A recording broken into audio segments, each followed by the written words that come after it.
Di situ Hadi pun duduk bersila, memejamkan mata sambil menggenggam sepincuk kembang Kamboja. Hadi pun memanggil nama Nyai Salinah sebanyak 3 kali, lalu menepukkan tangan ke atas permukaan tanah dan meminta hajat, mengucapkan hajat keinginannya, lantas menaburkan kembang Samboja ke permukaan air sungai. Sosok ibunya berada dalam lilitan ekor ular siluman.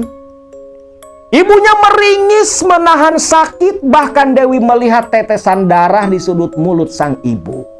Namun ketika ibunya menyadari keberadaan Dewi, dia membuka mata, tersenyum dengan begitu paksa, meneteskan air mata. "Wih, ibu pamit, ibu pulang."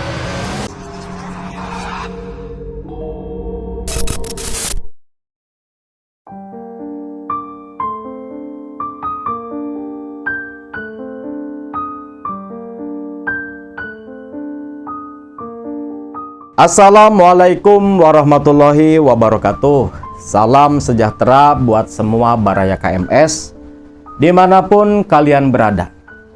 Baraya semua tentunya masih ingat dengan Mas Hadi yang dulu melakukan ritual pesugihan kawin dengan cucu dari Ratu Pantai Selatan, putra dari Nyi Blorong yang mengaku bernama Nyai Salinah di Sendang Pepe, Pantai Parangtritis, Jawa Tengah.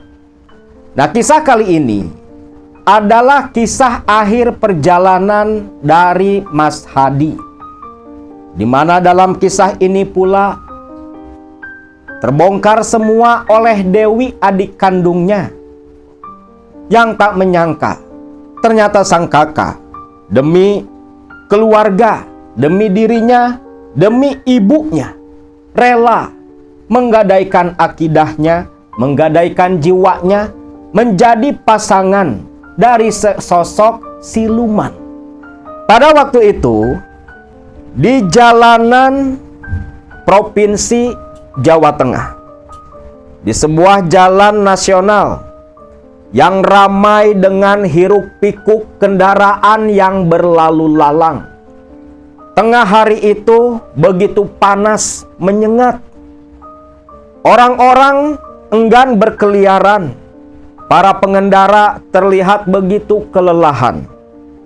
Di tengah sibuknya jalanan utama itu, di sudut lain jalan, di sebuah pinggiran, di bawah sebuah pohon yang cukup besar, di samping deretan bangunan kios ramai dengan para pembeli, ada sesosok lelaki duduk sambil memeluk lutut dengan pakaian compang-camping, dengan bau tubuh yang begitu menyengat, rambutnya begitu gimbal, lusuh. Namun berbanding terbalik dengan kondisinya, orang itu sambil menatap ke arah jalanan yang begitu padat, malah tersenyum-senyum sambil tertawa, layaknya seperti orang gila. Dan memang orang itu ODGJ, warga sekitar sana yang sudah lama mengidap gangguan jiwa. Orang gila itu hanya terus tersenyum dan tertawa, sesekali terdiam, menjerit-jerit. Namun sepertinya warga sekitar sana sudah terbiasa, tidak terganggu sama sekali oleh si orang gila. Nah, di seberang jalan, di sebuah bengkel tambal ban, ada 2 orang lelaki, yang satu pemilik bengkel yang asik gosok-gosok ban dalam, yang satu si pemilik motor. Pemilik motor yang bernama Mas Pajar, dia berbicara ke si pemilik bengkel tambal ban. "Kang Sidik, kasihan ya Kang. Siapa mas? Itu tuh, sambil nunjuk ke seberang jalan. Oh itu. Iya mas, memang kasihan beliau. Iya ya Kang, kasihan banget Kang. Si Bos Hadi selepas sembuh dari sakit, kok malah jadi orang gila. Kenapa ya Kang? Tanya Pajar. Nama Sidik, dia tersenyum lalu berkata, yo jangan kaget, kayak yang ndak tahu saja. Semua sudah pada mafhum. Katanya si Mas Hadi jadi gila seperti itu, yo gara-gara ritual pesugihan. Tahu sendirilah, beliau itu kan dulu kaya raya di tempat ini. Usahanya banyak, mie ayamnya rame. Tapi sekarang semua hartanya ludes, hanya sisa rumah ibunya, itu pun ditinggali oleh Mbak Dewi, adiknya itu loh. Iya ya, kasihan. Kira-kira kenapa ya kok bisa jadi seperti itu? Tanya Pajar. Lah di sini Sidik pun hanya menggelengkan kepala. Yo ndak tahu kok tanya saya, ucap Sidik sambil terus menggosok ban dalam. Di tengah pembicaraan mereka berdua, di sini Pajar masih tetap memperhatikan tingkah laku sosok Mas Hadi yang terlihat sedang memeluk lutut, tertawa, menjerit. Lalu tiba-tiba Mas Hadi ini malah berdiri, lantas jingkrak-jingkrak seperti orang menari. Huh, Mas Sidik, mas, lihat mas, lucu yo, tanya Pajar. Melihat tingkah laku Mas Hadi, ya memang orang gila kan kayak gitu, jingkrak-jingkrak sambil tertawa-tawa sendiri. Cuman di sini yang ganjil, si Mas Hadi ini sambil tertawa-tawa berjingkrak-jingkrak itu nyebut-nyebut nama Nyai. Mas, lihat tuh mas, lucu yo mas, lucu, ucap Pajar sambil terus tertawa. Namun tiba-tiba sosok Hadi yang jingkrak-jingkrak sambil tertawa menjerit-jerit itu langsung diam, menatap ke arah mereka berdua di seberang jalan. Pajar dan si Sidik masih tertawa-tawa sampai tiba-tiba tanpa aba-aba Mas Hadi lari ke tengah jalanan yang sedang begitu padat kendaraan. Ketika Mas Hadi lari tepat di tengah jalan, Pajar dan Sidik berdiri menjerit. Saat itulah Mas Hadi menoleh ke arah mereka tersenyum. Lalu sebuah mobil truk yang melaju begitu kencang menabrak sosok Mas Hadi. Mas Hadi sampai terlempar membentur jalanan. Orang-orang semua pada ribut, kendaraan semua berhenti. Pajar dan Sidik berlari menyaksikan sosok Mas Hadi. Dari lubang hidung, telinga dan mulut mengeluarkan darah, tubuh kejang-kejang, namun senyum di bibirnya tak lepas sama sekali hingga akhirnya meninggal di tempat. Oh, rame riuh semua warga yang menyaksikan kejadian itu. Si supir truk terlihat begitu kalang kabut. Wis, tenang mas, tenang. Ini orang gila, ucap seorang warga. Wis, bantu, kita bawa ke Mbak Dewi, teriak Pajar.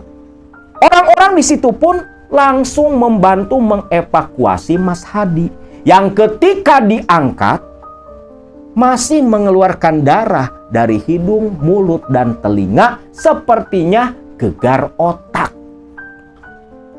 Jenazah dari Hadi pun digotong, dibawa menuju ke rumah Mbak Dewi, adik satu-satunya Mas Hadi yang merawat Mas Hadi beberapa tahun itu. Di sini Pajar dan Sidik ikut menggotong jenazah Mas Hadi. Begitu tiba di dekat gang yang menuju ke rumah Mbak Dewi, di situ warga sudah teriak-teriak, Mbak Dewi, Mbak, Mas Hadi, Mbak, teriak orang-orang sambil gotong jenazahnya Hadi.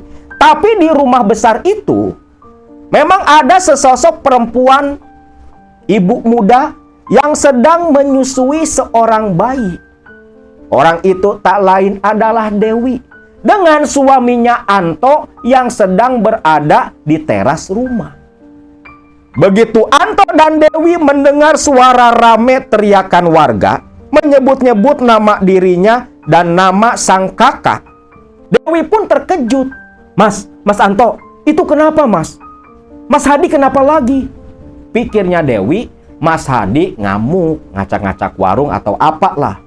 Tapi begitu semakin mendekat, Dewi pun terkejut. Hampir anaknya lepas dari gendongan. Dewi sampai jatuh terduduk lemas ketika melihat sosok yang digotong berlumur darah tak lain adalah Hadi, kakak kandungnya. Tengah hari itu, di panasnya terik matahari, Hadi, mantan bos kaya raya, meninggal dunia dengan jenazah bercucuran darah. Di sini isak tangis Dewi dan suaminya pun pecah. Karena mau bagaimanapun, Anto tak mungkin bisa menikahi Dewi kalau bukan atas perantara dari Mas Hadi. Hari itu pula jenazah Mas Hadi pun diurus, dimandikan, dikafankan, lalu disolatkan. Walau Mas Hadi ini ODGJ, tapi sebelum gangguan jiwa setidaknya dia pernah bersyahadat juga. Lalu sore harinya jenazah Hadi pun dibawa ke pemakaman, dikebumikan. Dan selepas itu seperti biasa diadakan tahlilan sampai malam ke-7. Waktu itu 40 hari pasca kematian Mas Hadi. Baru kemarin warga, para tetangga semua berkumpul ikut mendoakan Hadi di hari ke-40 kematiannya. Namun malam itu yang tadinya ramai dengan alunan ayat Al-Quran, dengan lantunan zikir, rumah pun kembali lengang dan sepi.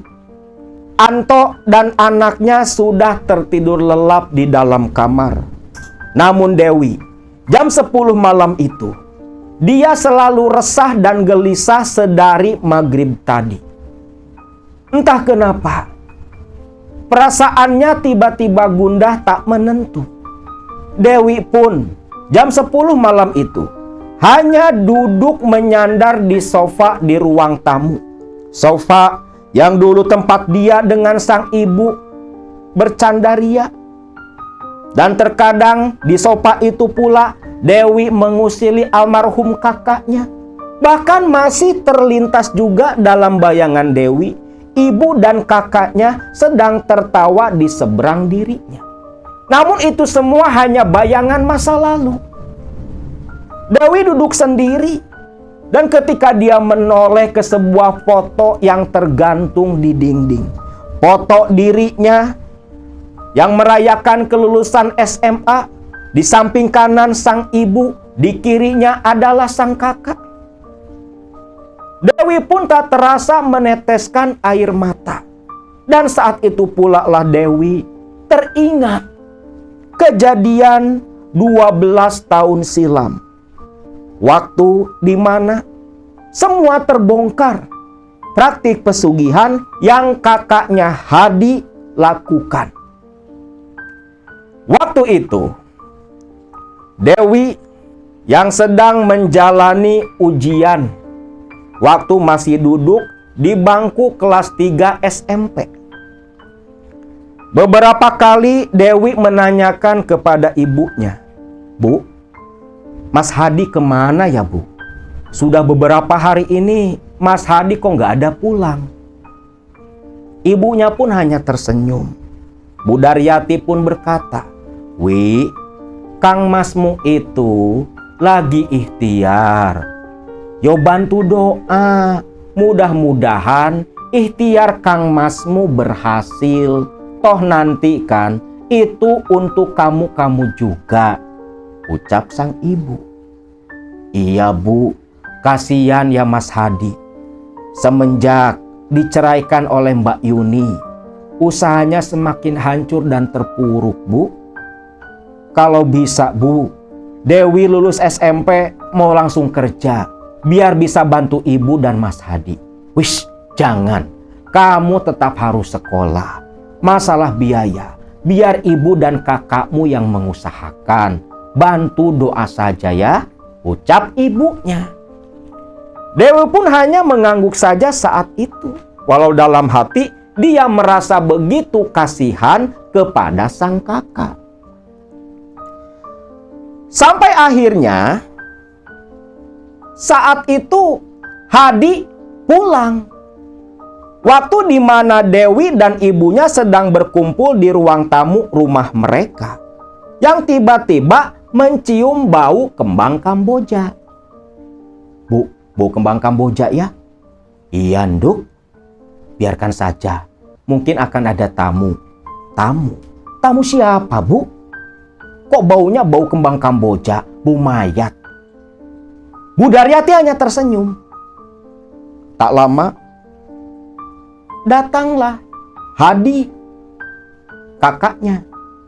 Ternyata bau kembang Kamboja itu berasal dari Hadi. Loh, baru pulang Mas? Iya. Bu, langsung cium tangan ke Bu Daryati.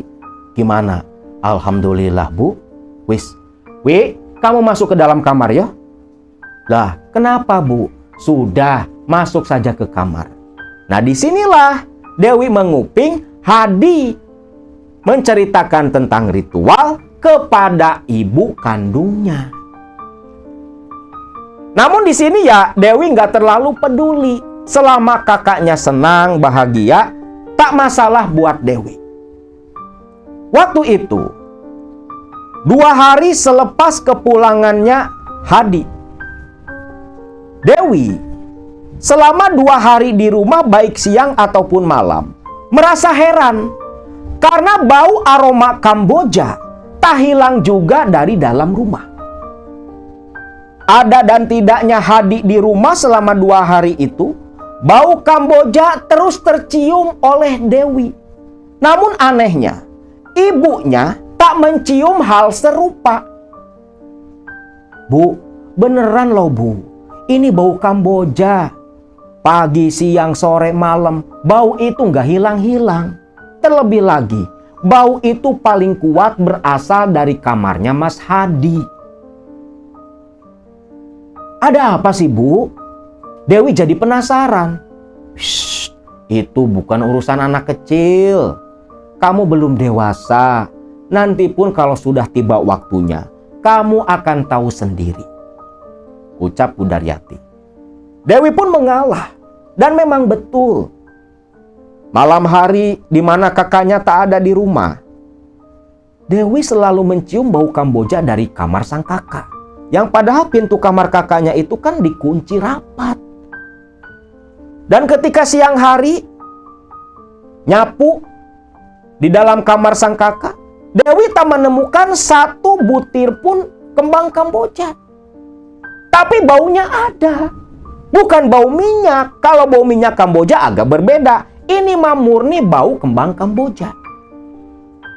Sampai akhirnya saat itu Hadi izin pamit mau pindah karena sudah ngontrak rumah. Dewi ingat betul. Waktu itu Hadi bilang, Bu, Dewi, besok Hadi mau pindah ke rumah kontrakan Bu. Sudah tak kontrak 3 bulan. Nanti hari Kamis Hadi juga mau mulai jualan. Bantu doakan Hadi ya Bu. Loh Mas, kenapa mesti pindah kontrakan? Kenapa nggak tinggal bareng saja di sini? Di sini kan cuman ibu dan Dewi berdua. Jadi sepi lah Mas. Ya nggak apa-apa. Biar Mas tinggal di rumah kontrakan saja. Sekalian kan buat mie ayam dan sejenisnya itu di sana. Biar nggak mengganggu dan tidak menimbulkan bau ke tetangga di sini, ucap Hadi. Karena memang kan di situ rumah mereka itu padat gitu loh. Ya Dewi pun ikut mengantar ke rumah kontrakannya Hadi, membawa barang-barang kakaknya itu. Hadi setibanya di rumah kontrakan langsung memilih satu kamar. Kontrakan itu memang terdiri dari 2 kamar tidur yang dikontrakin sama Kang Aan. 1 kamar untuk tidur dan 1 kamar Hadi gunakan khusus untuk melakukan ritual pertemuan dengan sosok Nyai Salinah yang katanya menjadi pasangan Hadi. Ya walaupun belum ada akad nikah waktu itu. Nah saat itu hari Selasa siang, Hadi pun ke pasar. Dia membeli umbo rampe, terkhusus lagi kembang Kamboja. Di mana kembang Kamboja itu Hadi taburkan di atas pembaringan. Lalu malam harinya Hadi memulai ritual, menyimpan sesaji, bakar dupa, dan cupu manik berisi mustika diletakkan di antara sesaji. Lalu malam itu Nyai Salinah betulan datang. Diawali dengan pintu kamar yang berderit perlahan. Lalu muncul sesosok ular berwarna kuning sebesar betis Hadi. Ular itu meliuk-liuk masuk ke dalam kamar, lantas naik ke pembaringan di ranjang. Ular itu pun tiduran, yang seketika wujudnya berubah menjadi sosok Nyai Salinah. Kang Hadi, sini loh Kang. Aku sudah datang. Lakukan kewajibanmu, Kang, ucap Nyai Salinah, yang saat itu berpakaian begitu sensual dengan kemben yang begitu menerawang memperlihatkan lekak-lekuk tubuh seksinya di hadapan Hadi. Rambut hitamnya terurai, dibuka sanggulannya, itu begitu panjang. Sampai itu rambut jatuh ke bawah ranjang. Panjangnya ada sekitar 2-3 meteran. Begitu legam. Kulitnya kuning langsat, lembut seperti kulit bayi, bercahaya. Senyumnya begitu menawan. Hadi berdiri dari duduk sila, perlahan menanggalkan semua pakaiannya, lantas mendekat dengan senyum menatap kemolekan tubuh Nyai Salinah. Di sini rasa cinta pun timbul dalam hatinya Hadi. Lalu Nyai Salinah yang tadinya tiduran menyamping, dia pun duduk. Lalu dia memegang kedua pundaknya Hadi, mendekatkan wajah ke arah Hadi. Rambut hitam panjangnya itu bergerak sendiri, lantas membungkus tubuh Hadi. Lidah dari Nyai Salinah yang terjulur, bercabang seperti lidah seekor ular begitu panjang, menjilat sekujur badan Hadi. Yang selanjutnya Hadi dengan Nyai Salinah melakukan hubungan badan layaknya suami istri.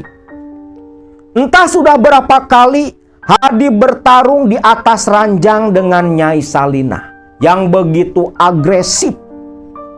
Dan di sini pun Hadi merasa heran. Dulu biasanya dengan mantan istrinya, si Mbak Yani, paling cuma 2 kali. Tapi dengan Nyai Salinah, tenaganya berlipat-lipat ganda. Sampai Hadi tak merasa puas walau sudah beberapa kali menyemburkan air kehidupan. Namun, tepat sekitar jam 3 dini hari, Nyai Salinah mendorong pelan tubuh Hadi yang menindih tubuhnya. Lantas dia berkata dengan suara yang begitu lembut, "Kang Mas, sebentar lagi fajar menyingsing. Sebentar lagi ayam jantan berkokok. Sudah waktunya aku pulang. Namun ingat Kang Mas, mulai sekarang apabila kau ada keinginan, ada permintaan, taburkanlah kembang Kamboja, larungkan ke sungai yang airnya mengalir, dan sebutkan namaku 3 kali. Lalu ucapkanlah apa yang menjadi hajat keinginanmu. Maka keinginanmu akan sampai kepadaku dan akan kukabulkan. Ucap Nyai Salinah.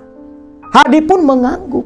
Lantas sosok Nyai Salinah itu kembali menjadi ular berwarna kuning, turun dari ranjang, keluar lewat pintu kamar, lantas menghilang begitu saja. Hadi, anehnya, selepas sosok Nyai Salinah menghilang, tubuhnya terasa lemas. Hadi pun jatuh tertidur kelelahan. Esoknya, hari Kamis, Hadi ini kan pinjam duit tuh ke Kang Aan buat jualan. Yang total-total kan saat itu sekitar 24 juta. Namun sebelum buka warung mie ayam, waktu itu buka sekitar jam 9 pagi. Hadi ini subuh ke pasar, belanja kebutuhan jualan sambil membeli kembang Kamboja dari tukang sesajen. Nah, ketika mengantar barang belanjaan ke rumah, Hadi pun langsung ke pinggiran sungai yang tak jauh dari tempat dia tinggal. Dalam genggaman Hadi di pinggiran sungai, itu ada sepincuk kembang Kamboja, sesuai perintah dari Nyai Salinah semalam. Di situ Hadi pun duduk bersila, memejamkan mata sambil menggenggam sepincuk kembang Kamboja. Hadi pun memanggil nama Nyai Salinah sebanyak 3 kali, lalu menepukkan tangan ke atas permukaan tanah dan meminta hajat, mengucapkan hajat keinginannya, lantas menaburkan kembang Samboja ke permukaan air sungai. Kembang Samboja terbawa oleh arusnya air, seolah membawa doa dan keinginan agar tersampai ke sang istri gaibnya Nyai Salinah. Dia pun balik ke kontrakan. Jam 9 warung pun buka.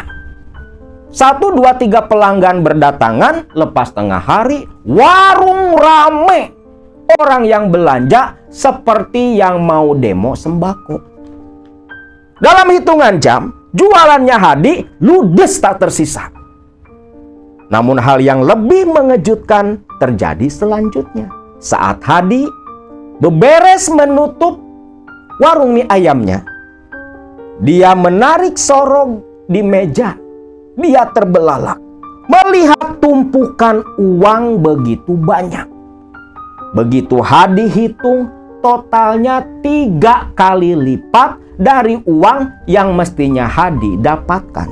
Jadi misalnya kalau Hadi jualan mie ayam segitu 500.000, itu di dalam sorong bisa sampai 1,5 juta. Hadi pun begitu senang. Dia yakin ini bantuan dari Nyai Salinah. Wah, kalau gini caranya, mulai besok tak lipat gandakan jualannya. Biasa 100 porsi jadi 200 sampai 300 porsi nih. Capek-capek lah gitu. Tapi kan hasilnya sepadan. Kebayang sama Hadi kalau dapat sekarang 1,5 juta, besok pasti bisa lebih. Uang hasil penjualan hari itu pun langsung Hadi masukkan ke dalam tasnya. Namun memang ada yang aneh. Sebagian uang itu bau kembang Samboja. Hadi langsung pulang ke rumah ibunya. Waktu itu si Dewi udah pulang sekolah, lagi tiduran di kamar. Nah, di sini Dewi pun mendengarkan pula ucapan sang kakak ke ibunya. Bu, alhamdulillah bu, ternyata beneran manjur bu, beneran manjur. Loh, manjur apa Le? Ini loh bu, memang waktu pertama buka itu cuma 1, 2, 3 orang yang belanja bu. Tapi lepas lohor, lepas duhur, ambrek Bu. Mie ayamku habis. Dan lebih parahnya lagi Bu, duitnya Bu. Ibu lihat sendiri. Begitu Hadi menunjukkan tasnya, Bu Daryati pun terkejut. Dan Hadi ikut terkejut pula. Jelas-jelas waktu dari warung itu duit cuma 1,5 juta. Tapi ketika Hadi menunjukkan ke sang ibu, uangnya kembali bertambah. Di dalam tas uang itu berserakan. Jadi nggak tertata gitu. Begitu dihitung, Hadi ampe geleng kepala. 1,5 juta mengganda lagi 10 kali lipat. 15 juta Hadi dapatkan hari itu. Modal apa? Modal naikin Nyai Salinah 15 juta bro. Ibunya pun senang, ampe gemetar memegang uang sebanyak itu. Hadi masih syok. Mendengar keributan dari ruang tamu, Dewi pun keluar. Dia pun melongo melihat ibunya memegang uang begitu banyak. Bu, Dewi, itu uang apa Bu? Ini uang jualan kakakmu. Banyak Bu. Sudah sini. Nih buat kamu jajan. Ucap Hadi ngasih 200.000. Dewi pun senang dapat uang begitu banyak dari sang kakak. Wi, pokoknya kamu daftar ke SMA favorit. Semua nanti biaya Mas yang tanggung. Bener Mas, bener.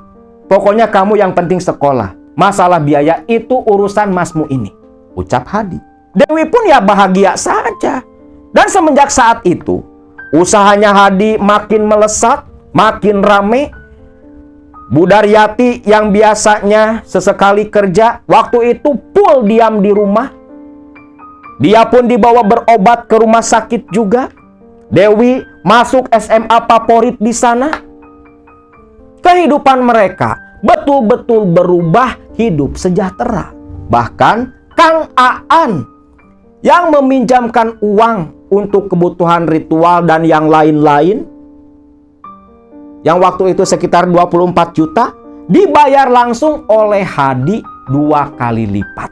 Dalam tempo 1 tahun, Hadi menjalani pesugihan nikah dengan cucu Ratu Pantai Selatan dari Sendang Pepe. Hadi bisa merenovasi rumah ibunya. Warung mie ayam yang tadinya ngontrak, dia beli. Yang ketika membeli warung mie ayam itu, awalnya si pemilik tak mau menjual sama sekali. Namun Hadi langsung beli kembang kamboja, dia taburkan ke sungai dan minta ke Nyai Salinah. Ajaib, tuh warung langsung dijual dengan harga pasaran. Malah agak murah. Bukan hanya warung mie ayamnya yang dibeli oleh Hadi. Rumah yang Hadi kontrak itu sudah beralih pula menjadi miliknya Hadi. Bahkan Hadi buka cabang mie ayam di tempat lain. Orang kira Hadi memang sukses betul jualan mie ayamnya.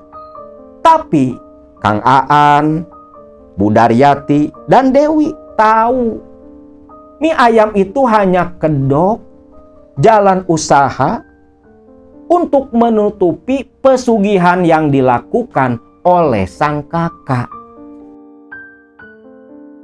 Setiap 40 hari sekali, Hadi menjalankan perintah dari Nyai Salinah, di mana Hadi pagi-pagi ke pasar membeli kepala seekor kambing hitam, termasuk dengan umbo rampe lainnya.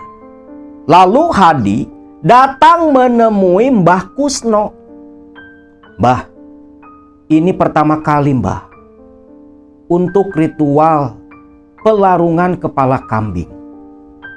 Mbah Kusno pun menyanggupi melakukan ritual itu.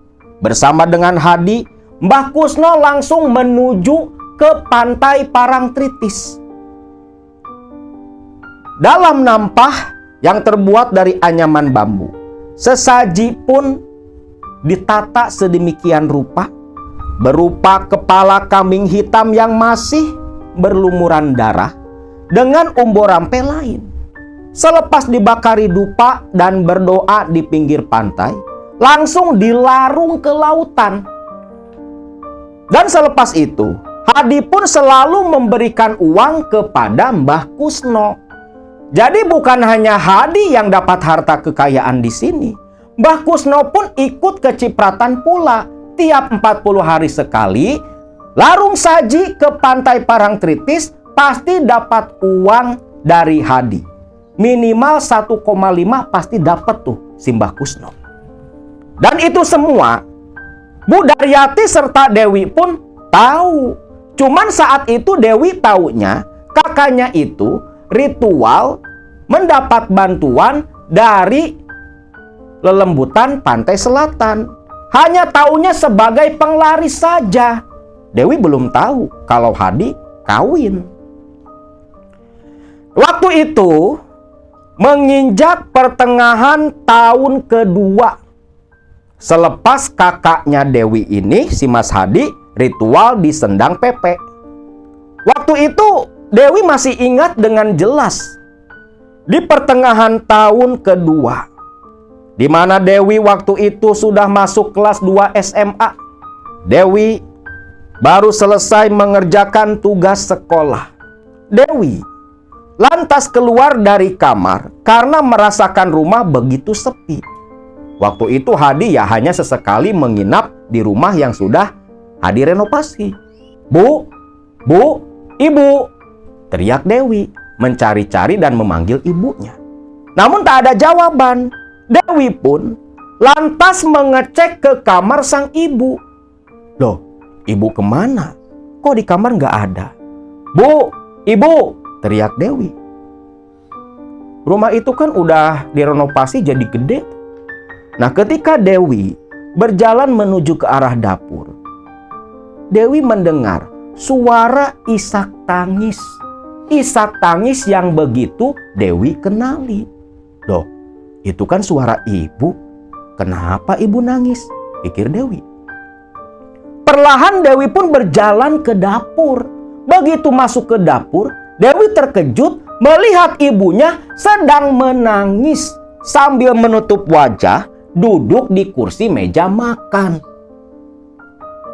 Dewi perlahan mengendap mendekat ke arah sang ibu. Bu, ibu, kamu Wi? Ibu kenapa? Enggak, ibu enggak kenapa-napa Wi. Ibu cuman sedih saja. Loh, ibu sedih kenapa? Ibu sedih ingat almarhum bapakmu. Coba kalau sekarang almarhum bapakmu ada, bapakmu itu bisa ikut menikmati hidup yang sukses, hidup yang sejahtera, bergelimang harta seperti kita. Kenapa bapakmu mesti mati saat kita sengsara? Ucap Bu Daryati. Di sini Dewi pun terdiam, ikut sedih pula. Dia membayangkan kalau bapaknya ada, pasti bahagia bapaknya melihat Mas Hadi sukses dan bisa membiayai kebutuhan mereka. Hadi udah punya mobil, rumah bagus, usaha cabangnya sampai 5. Belum lagi katanya mulai mau usaha yang lain pula. Kalau bapak mereka masih ada, mungkin setiap Dewi liburan pasti ngajak jalan-jalan, menikmati hidup. Namun sayang, bapaknya itu meninggal saat mereka sedang sengsara. Ya sudah Bu, ibu tidur ya. Ini udah jam 10 malam loh Bu. Bu Daryati mengangguk, lantas berjalan dituntun oleh Dewi masuk ke dalam kamar.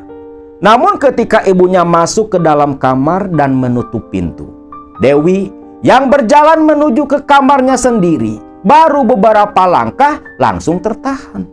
Loh, bau Kamboja. Meremang seketika bulu kuduk Dewi, mencium aroma kembang Kamboja yang datang tiba-tiba. Ini bau Kamboja dari mana? pikir Dewi dari halaman. Karena memang di depan rumah ada pohon Kamboja yang ditanam oleh sang kakak. Dewi pun mendekat ke arah pintu depan. Bukan, di sini nggak bau malah. Ih, ada apa ya? Ih, amit-amit. Dewi pun lari masuk ke dalam kamar. Singkat cerita, Dewi tertidur lelap. Namun dalam tidurnya, Dewi ini bermimpi. Di mana dalam mimpinya Dewi? Waktu itu, Dewi sedang berada di halaman belakang rumah mereka. Ini dalam mimpi ya.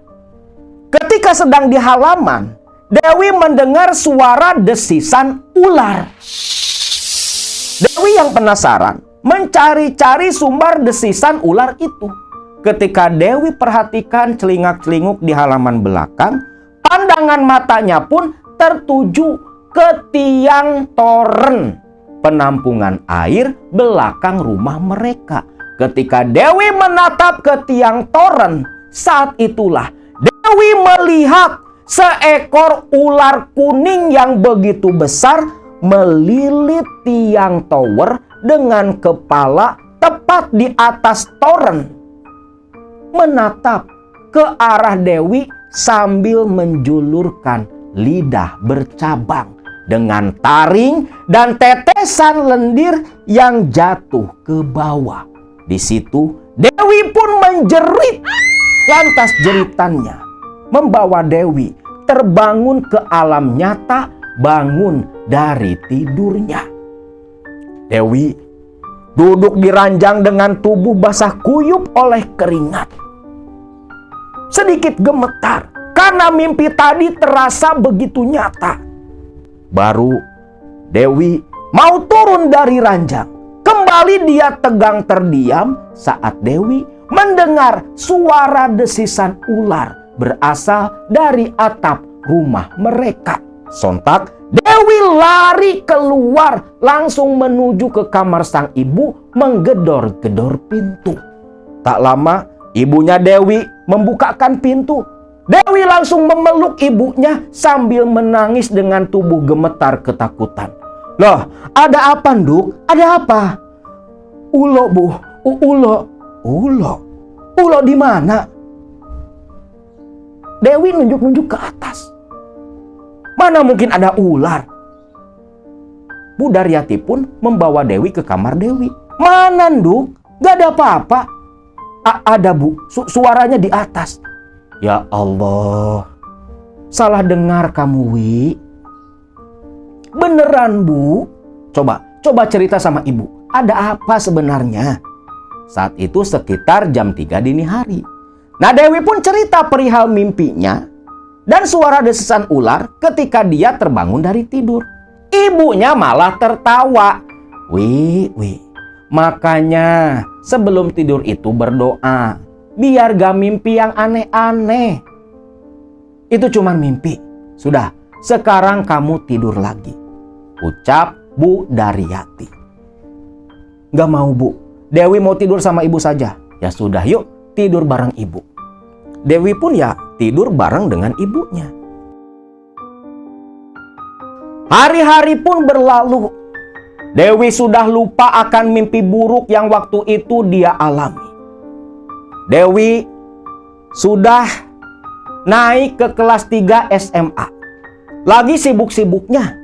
Karena tahun itu ya tahun terakhir dia menimba ilmu. Satu ketika, mimpi yang dulu dia alami kembali datang. Masih dalam posisi yang sama. Ular kuning besar melilit tiang tower toren penampungan air. Mimpi itu pun Dewi ceritakan kepada sang ibu. Namun ya seperti dulu, Bu Daryati hanya menanggapi dengan senyum dan tawa. Lalu, satu saat, hari Rabu jam 10 pagi. Waktu itu, Dewi tak pergi sekolah. Karena ibunya lagi tak enak badan. Jam 10 pagi, Mas Hadi datang. Wi, katanya ibu sakit. Iya mas, ibu cuma demam kok. Ibu mana? Di dalam kamar mas, ucap Dewi. Hadi pun diantar Dewi ke kamar ibunya. Bu, gimana kondisi ibu sekarang? Agak baikan, cuman agak lemes saja. Besok juga sembuh, ucap Bu Daryati. Kamu nggak ke toko? Enggak bu, di toko kan ada yang ngurus. Nanti si Dewi kalau udah lulus sekolah, kalau dia nggak mau kuliah, suruh aja dia jadi kasir di tempatku bu, biar Dewi yang ngatur keuangan, ucap Hadi. Oh iya bu, sebenarnya selain kesini nengok ibu, Hadi ada yang mau dibicarakan bu, penting. Apa nak? Tinggal ngomong. Wi, kamu di luar dulu ya, ucap Hadi. Ya mas. Dewi pun keluar, pintu kamar pun ditutup. Dasar si Dewi, doyan nguping dia di balik pintu. Nah di sini Dewi pun mendengar cerita kakaknya, di mana kakaknya bilang, Bu, semalam seperti biasa, malam tadi kan malam Rabu Pon. Hadi, ritual bu, Nyai Salinah datang. Namun selepas semua ritual selesai, Nyai Salinah berkata bu, dia menyuruh Hadi untuk menyembelih 2 ekor bu, 1 betina 1 jantan. Nanti dagingnya disuruh dimasak, dimakan dan dibagikan ke para tetangga. Katanya acara syukuran atas kesuksesannya Hadi bu. Oh, terus mau bagaimana? Ya itu bu, kalau ibu nggak keberatan, Hadi mau nyembelih di rumah ini saja, biar dibantu sama si Bu Le dan Pak Le. Kalau misalnya ibu belum betul-betul sehat. Sekarang Hadi mau ke rumah Mbah Kusno. Soalnya untuk penyembelihan kambing ini harus Mbah Kusno yang melakukan. Bagaimana bu? Ya sudah, gak apa-apa. Sekalian saja kamu mampir ke rumah Pak Le-mu. Besok suruh datang kemari pagi-pagi. Iya bu, kalau gitu Hadi pamit dulu ya bu. Ini ada uang buat ibu, ucap Hadi ngasih segepok uang kepada ibunya. Bu Daryati pun ya hanya tersenyum saja. Lantas Hadi pun keluar dari rumah.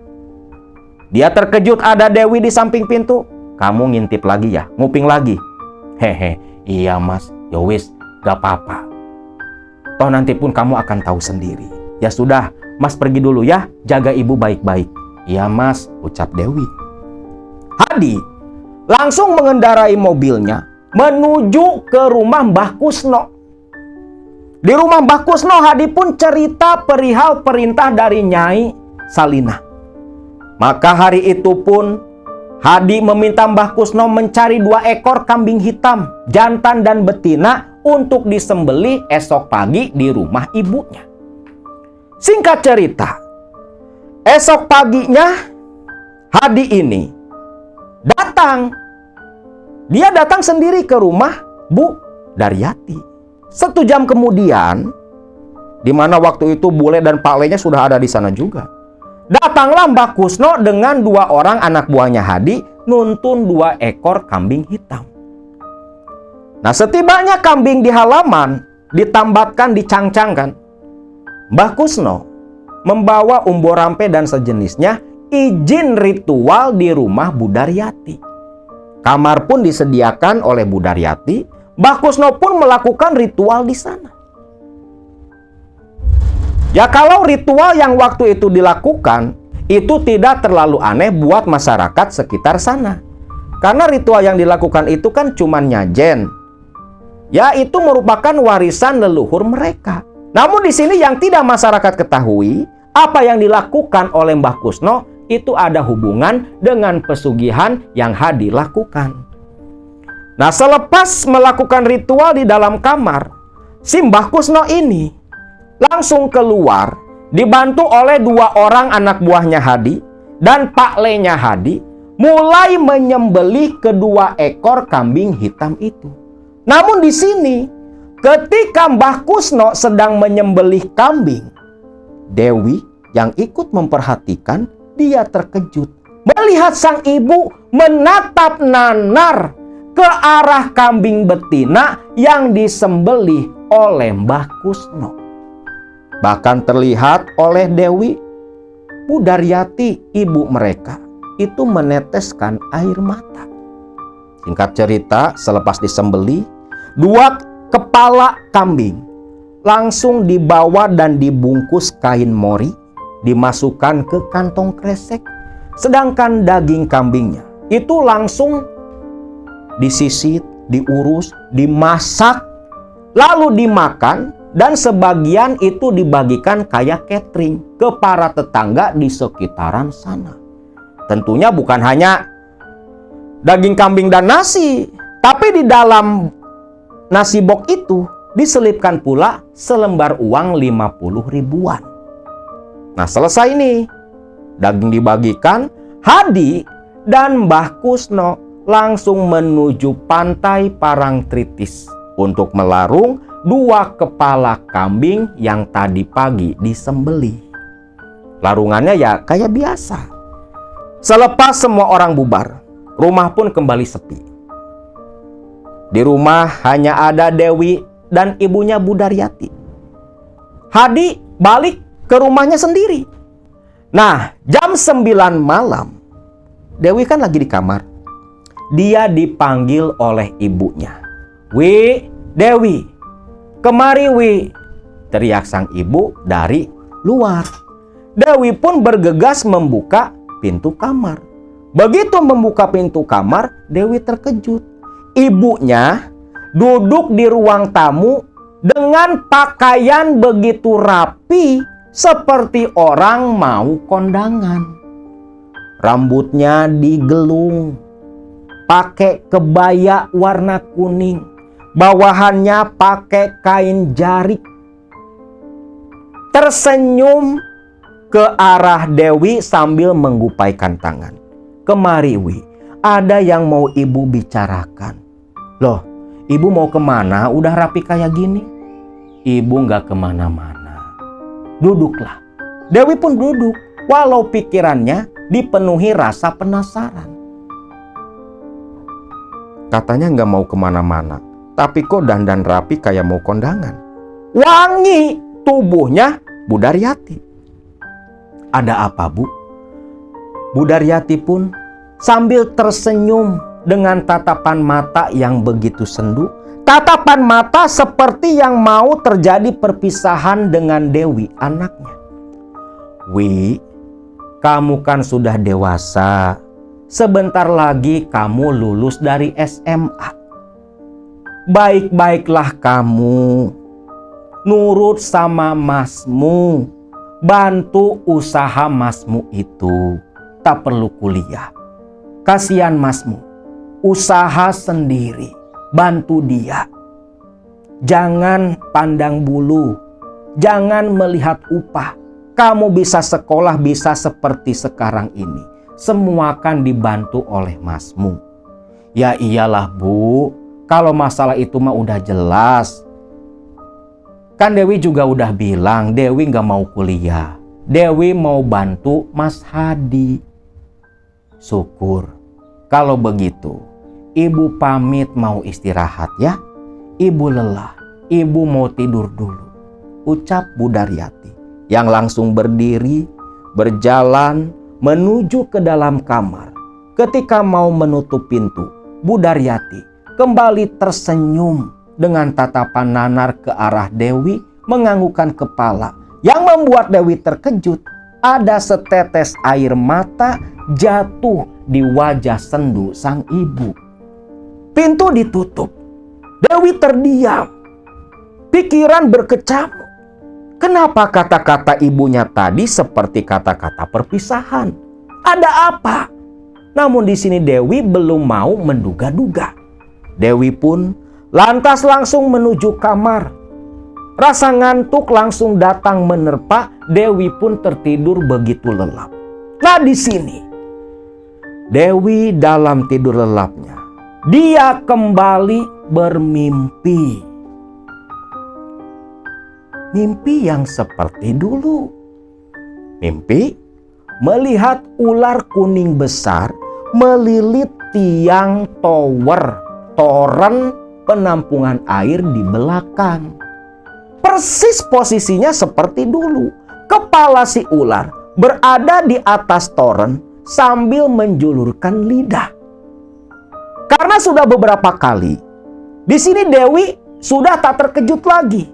Karena Dewi tahu ular itu adalah sosok Hodam yang membantu sang kakak. Nah, seperti biasa ular itu mendesis, menjulurkan lidah, meneteskan liur yang baunya anyir. Namun di sini ular itu berbicara. Ular itu berkata, "Wi, aku adalah kakak iparmu, istri dari Kang Masmu." Terkejut Dewi. Ular itu ngomong kalau dia istri dari Mas Hadi. Di tengah keterkejutannya Dewi tiba-tiba mendengar suara erangan, rintihan dari sosok ibunya. Dewi pun mencari-cari sumber suara erangan ibunya, yang ketika diperhatikan, di mana disitulah Dewi melihat sosok ibunya berada dalam lilitan ekor ular siluman. Ibunya meringis menahan sakit, bahkan Dewi melihat tetesan darah di sudut mulut sang ibu. Namun ketika ibunya menyadari keberadaan Dewi, dia membuka mata, tersenyum dengan begitu paksa, meneteskan air mata. "Wi, ibu pamit, ibu pulang." Dewi pun menjerit melihat kondisi ibunya yang begitu mengenaskan. Dewi langsung terbangun dari tidurnya meneriakkan nama sang ibu.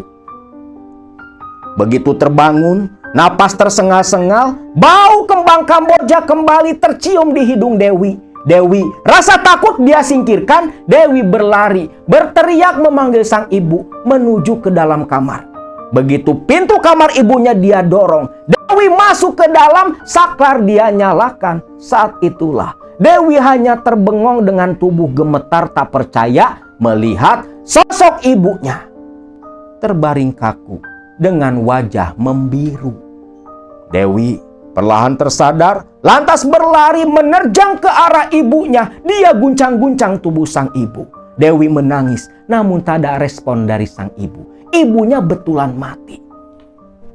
Mukanya betul-betul membiru, seperti yang dicekik. "Bu, ibu, bangun bu, ibu, jangan tinggalin Dewi bu." Namun apa daya, nyawa sudah lepas dari jasadnya. Dewi pun hanya bisa menangis sejadi-jadinya. Selepas bisa menguasai keadaan, Dewi sambil menangis dia berlari keluar dari rumah, berteriak menjerit meminta tolong para tetangga. Para tetangga pun berdatangan. Ketika tahu Bu Daryati meninggal dunia, semua orang pun menerobos masuk ke dalam rumah. Para tetangga menyaksikan Bu Daryati dengan pakaian yang rapi, mengenakan kain jarik, mengenakan kebaya, dengan muka yang membiru seperti kehabisan napas. Sudah tergeletak tak bernyawa. Subuh dini hari itu, jam 4, kabar kematian Bu Daryati pun lantas menyebar lewat toa masjid.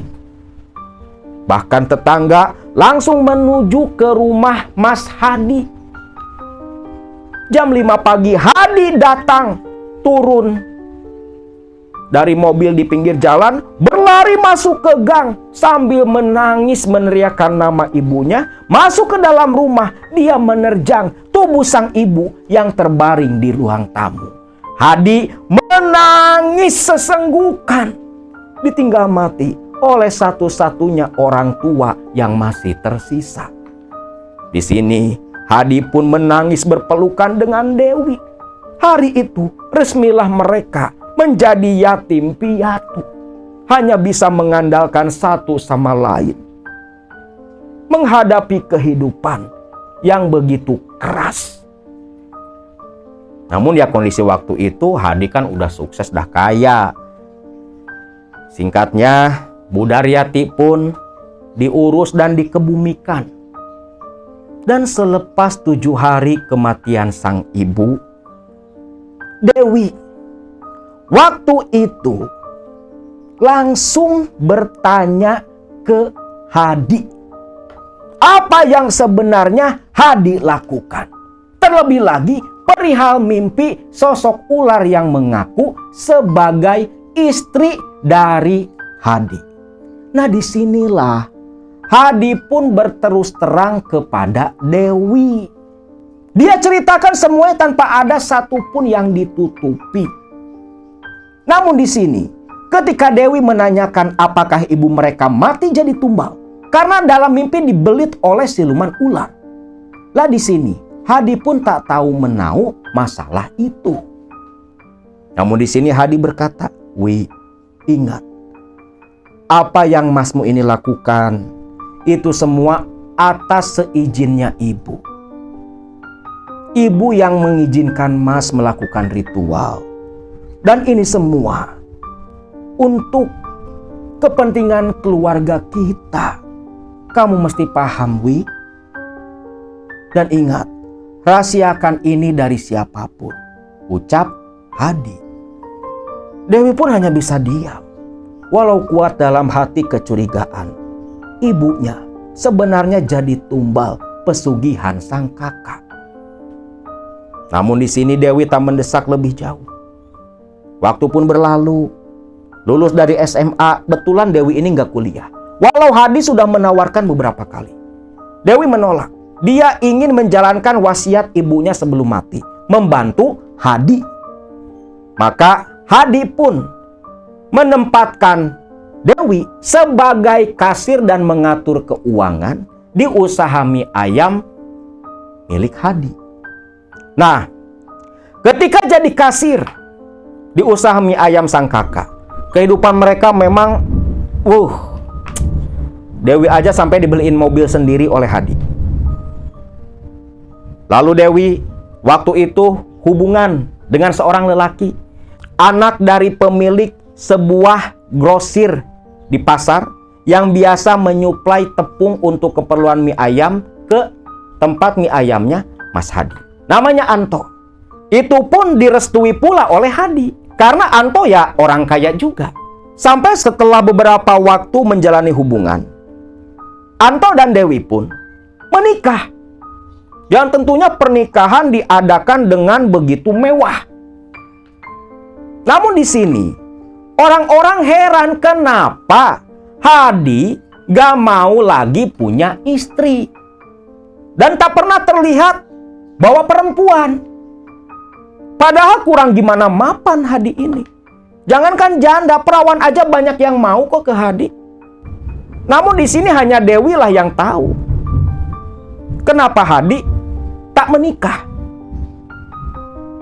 Karena pasti ada hubungannya dengan kakak ipar Dewi yang merupakan siluman ular dari pantai selatan.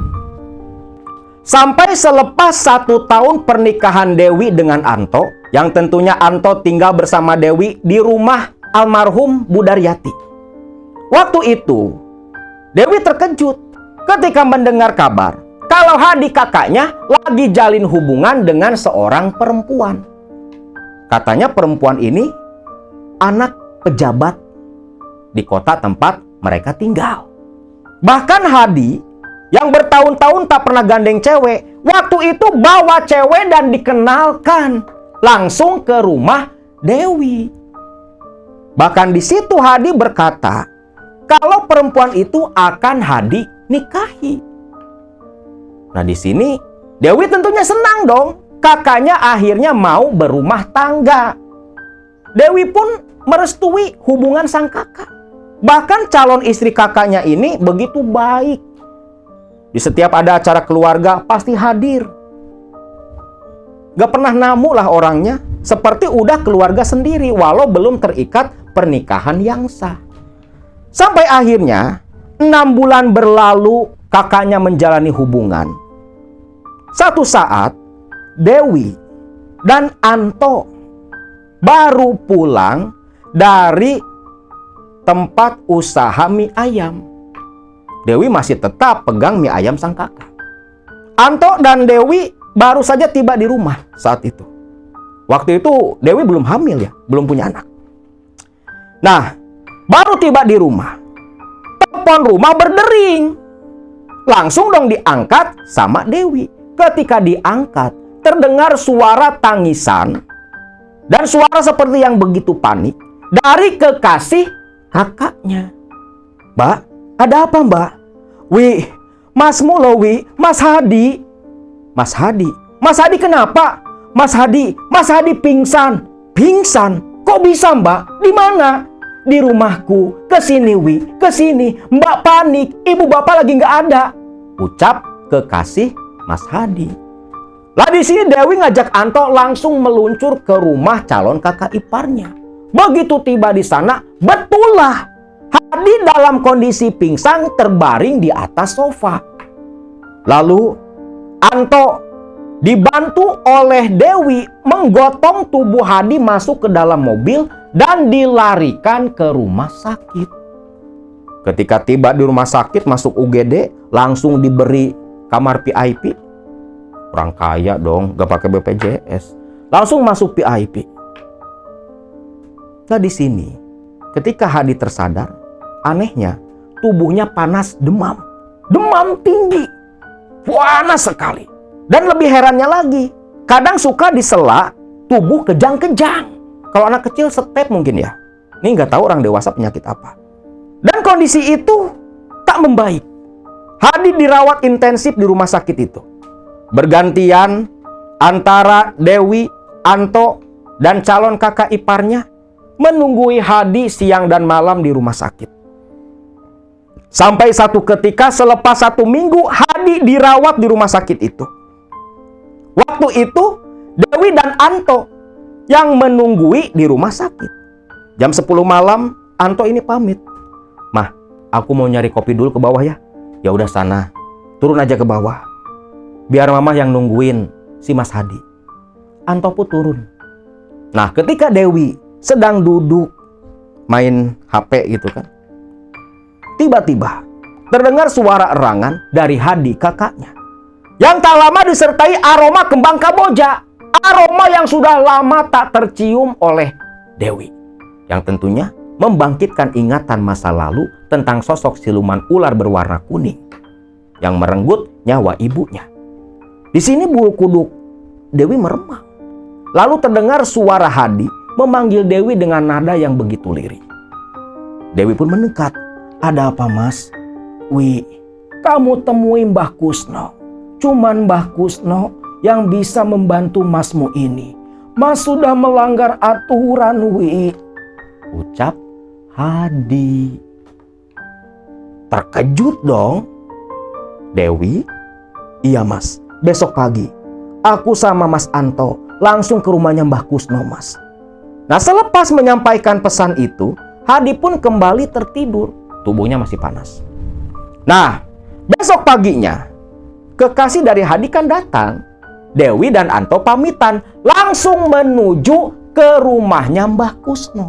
Nah di sini di perjalanan Dewi sadar. Sepertinya sakitnya sang kakak ada hubungan dengan pelanggaran perjanjian yang dilakukan oleh Hadi. Dan pasti berkaitan erat dengan calon kakak iparnya itu. Namun alangkah sayangnya ketika tiba di rumah Mbah Kusno yang tentunya diantar oleh Kang Aan.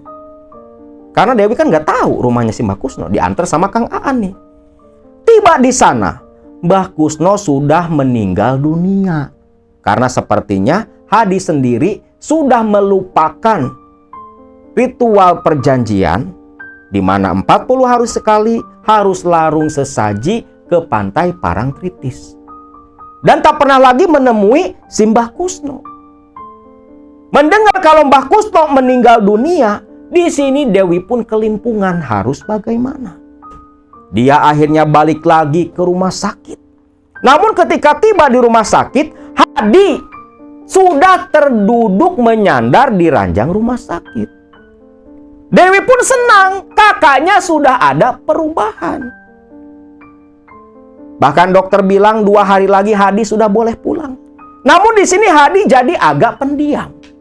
Nah, singkat cerita keluar nih dari rumah sakit si Mas Hadi ini. Dibawa pulang ke rumahnya Dewi. Gak balik ke rumahnya Hadi, dibawanya ke rumah Dewi. Biar dirawat di rumah Dewi. Rawat jalan lah istilahnya. Namun aneh, selepas 1 minggu Hadi pulang dari rumah sakit, Hadi jadi sering ngamuk-ngamuk sendiri.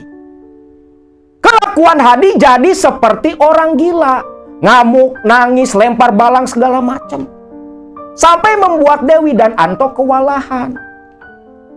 Hadi pun dibawa ke rumah sakit jiwa. Hadi betul-betul gila. Gangguan jiwa pasca sembuh dari sakit demam waktu itu. Orang-orang pun bingung apa yang terjadi kepada Hadi. Namun Dewi paham. Maka ketika kakaknya dibawa ke rumah sakit jiwa, awalnya mau dirawat di sana tapi Dewi menolak, minta dirawat jalan aja, biar dokter dan perawat yang datang ke rumah. Power duit dong, duit banyak gitu. Hadi pun akhirnya ditempatkan di rumah, di kamar yang selalu terkunci. Dan ada perawat khusus yang merawat Hadi.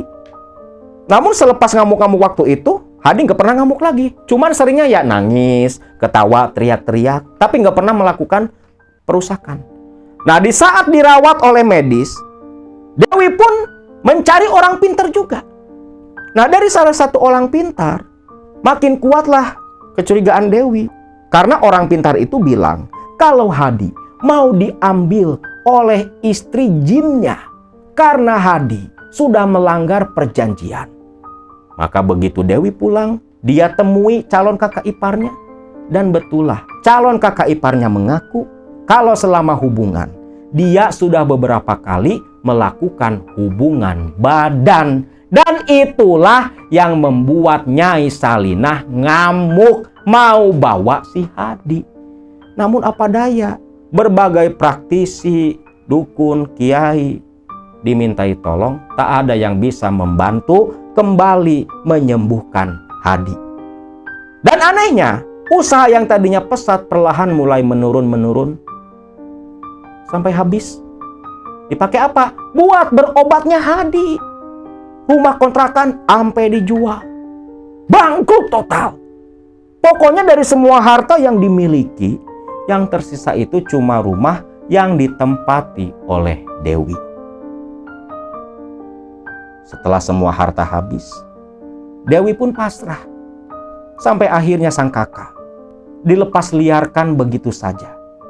Walau tak pernah pergi jauh, tapi ketika sore hari, Anto ataupun Dewi pasti mencari sang kakak di pinggir jalan dan dibawa pulang ke rumah. Mengingat itu semua, Dewi pun meneteskan air mata. Lalu terdengar suara pintu kamar terbuka. Ternyata suaminya Anto. "Mah, kok belum tidur?" "Gak apa-apa, Mas. Gak apa-apa." "Loh, kamu kenapa, Mah?" "Enggak, cuman ingat saja sama Mas Hadi." "Ya sudah, Mas Hadi kan sudah nggak ada. Doakan saja, semoga masmu itu mendapat kebahagiaan di alam sana." Ucap Anto. Yang hingga saat ini, Anto sendiri tak tahu rahasia almarhum kakak iparnya.